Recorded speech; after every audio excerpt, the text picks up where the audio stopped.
Good morning, everyone. It's Tess, and today's tip 240, and I'll be getting ready to start the workday really soon, so I thought I'd get online and just make sure I don't fall out of my habit. Today I thought I would talk about maybe obstacles that we all deal with weight loss. I know even this weekend I didn't accomplish everything I had hoped to accomplish. I was out of sorts a little bit, struggling with an ear problem, but getting over it, no big deal. Oh, I can tell I even have dark eyes. I already have been up, walked with my mom, meditated, journaled, that, the typical things. But what I was thinking about is I was live on Doc V's page yesterday, and somebody was talking about that the weight loss surgery wasn't enough. It was a brain issue. And what it kind of made me remember is that for all of us, at least that battle this long term, the brain is probably one of our biggest obstacles that we need to overcome in this weight loss journey. So I looked up a couple articles when I got back from my walk with my mom and after I meditated. And it does talk about exactly that this was a website that's called Truth About Weight. And it was talking about your body's response to weight loss, and your body's response makes it difficult. And it kind of talked about the brain connection to it, and we kind of know that's true. It talks about a tug of war with weight management. And I know that's a true statement, but what we have to do is to kind of decide that we're going to overcome it. Even though I kind of stumbled this weekend and didn't get everything done that I wanted to do and didn't progress the way I wanted to, I was just feeling kind of out of sorts. I know I have to keep moving forward because I have too much ground to lose, and I have too much ground I want to still continue to gain. And I thought it was interesting that it said losing weight and maintaining it is hard because of how our body responds to weight loss. It says after losing weight, the body tries to put it back on. And I guess it's probably because for many of us, we've had a certain amount of weight for a certain amount of time, and our body is confused when we all of a sudden start trying to go in the opposite direction. But that doesn't mean that we shouldn't keep trying. It says, following weight loss, the body's metabolism slows down and the appetite hormones change, making you feel more hungry and less full. And I know probably a lot of people have dealt with that, and you just have to keep taking the steps, because what I found even with myself is that when I started to manage that feeling of thinking that I needed the food, I started to realize how much better my body felt by eating better foods or less of certain foods. So it is kind of interesting because it talks about, it actually drew a diagram with like a tug of war, and there's your metabolism, your hunger hormones, and your fullness hormones pulling on one side, and then there's your activity and your calories pulling on the other side. And we know everything in life is a tug of war, and you have to decide what you want more. And for me, I want that healthy life, that life where I can be more active and I can do more things that I thought were going to be something that I couldn't do going into the future. We did talk about in Doc V's group last night how our brain kind of blocks us. And that, I know for me, has been a big obstacle. I realized for me that I had to overcome self-worth issues and positive thinking issues, because for me, I realized that when I'm not thinking in a place of hope and love and joy, my decisions kind of tend to be decisions that don't support me moving forward.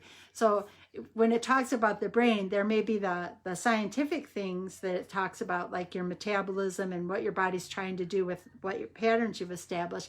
But there's also like the self-talk part of it. So it's probably a pretty, and we know that the brain's a pretty complicated tool that we have to manage and decide that we're going to move forward, even though our brain hasn't maybe caught up to what we've decided we want to do. So it's going to be like anything in our lives. If you go to a new school, we know a lot of kids are getting ready to go to school now. There's going to be an adjustment period. As parents, everyone, and teachers, educators, everyone's going to be guiding these kids as they go into this new area. It's kind of the same thing with our body and with weight loss. So we have to guide our body to realize that we're trying to give it something that will be more beneficial down the road once we overcome the obstacle of the change. Because change is something that is uncomfortable at first, but then each day gets better and better. But I did think it was interesting because we were talking about the brain part of it in Doc V's Transform Your Life group last night. And they do have the scientific stuff that says that your body does have certain patterns that it follows. And when we change our weight and we change our diet and our weight, our body will fall into line with it, but there's going to be a period of time of adjustments. And I do see a few people on. I can't see who it is, but good morning and thank you for being here. So I just wanted to say, in the same way that a lot of people are getting ready to go to school and there's going to be an adjustment because some of it is going back to a building for the first time, and you're going to have to guide and be patient and understanding as the kids are getting back into a routine that they haven't had for a long time. It's the same thing with our body, with our food, with our weight loss, and with our mind. We have to, in the same way that we're going to guide a child, we have to guide our own body and our own thoughts into the next phases of our journey. It's the greatest gift we can give ourselves, because the sooner we take control of it and the sooner we make the adjustments, the faster we see results and the less work we have to redo later. That's kind of why I've stayed engaged in this, or stayed doing the lives, because when we all know Doc V challenged me to do this a long time ago. Good morning, John and Johnny and Jessica. Good morning, good morning, good morning. But we know that if we take the steps now and we take the baby steps, it's something that will be less of a struggle later. And if we let it get out of control, and in my case, it got very far out of control, it's a lot harder and it looks like a lot farther you have to go. So you definitely want to take a hold now. And I guess I just kind of think of it as very similar to a kid going to school for the first time, especially when many of them haven't been in a year and a half. It's a change, and it's a change that we just have to start allowing ourselves to get comfortable with. It will feel uncomfortable in the beginning, like everything is. Then it starts to feel routine, and then it starts to feel really good. So know that there are parts of our body that will trigger us, that cause the discomfort. Like our brain is definitely part of the journey. Well, hi, Upendra, good to see you. Johnny and Upendra and John and Jessica and everybody this morning, so good to see you.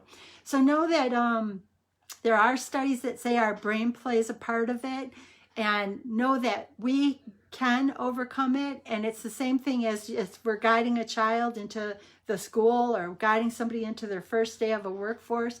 We just have to do the same thing with ourselves, as understand that there's going to be kind of a transition period, and as we transition it will get better each day that passes. I know for me, I've come so far. Even though this weekend felt kind of sluggish for me, I know that I have to keep engaged, because I've come too far and I have too far to go yet. But I'm not going to look at it as too far to go. I'm just going to look at the next little step, because the next little step will start to build momentum and make things great. But it is interesting, because a lot of us were talking about brain, and I remember doing this a lot too, till I realized it was a big issue. I probably don't need the weight loss surgery, I need brain surgery. And that's a joke that a lot of us often say. But I think when we're kind of doing it tongue in cheek, there's a truth to it, a truth to overcoming the mind obstacles that are blocking us from the weight loss success. So give yourself a chance, give yourself a break, and remember, just like you're guiding your children back into the school life, you need to guide yourself into any adjustments that you need to make on this weight loss journey. I know I feel a lot better, and I'm experiencing things that I've never probably thought I would ever experience again, because I'd closed doors when I didn't think that I could maybe fit in a chair, or that people, I just didn't think that there was going to be a lot of things I could do. So give yourself a chance, and remember that this may be a new beginning for your children as they're going into school or as they're starting jobs, but it's also a chance for you too to make those same adjustments. So the same tools you're using for them, you can use for yourself. And I hope you guys have a beautiful, beautiful day. I'll talk to you soon. And hi, Johnny.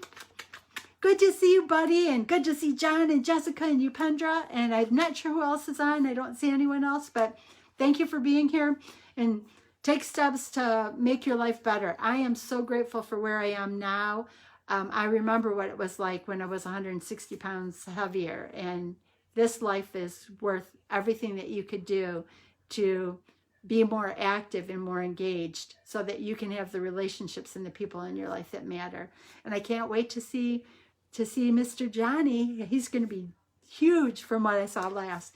But you guys have a beautiful day, and see you soon, Don. Bye-bye.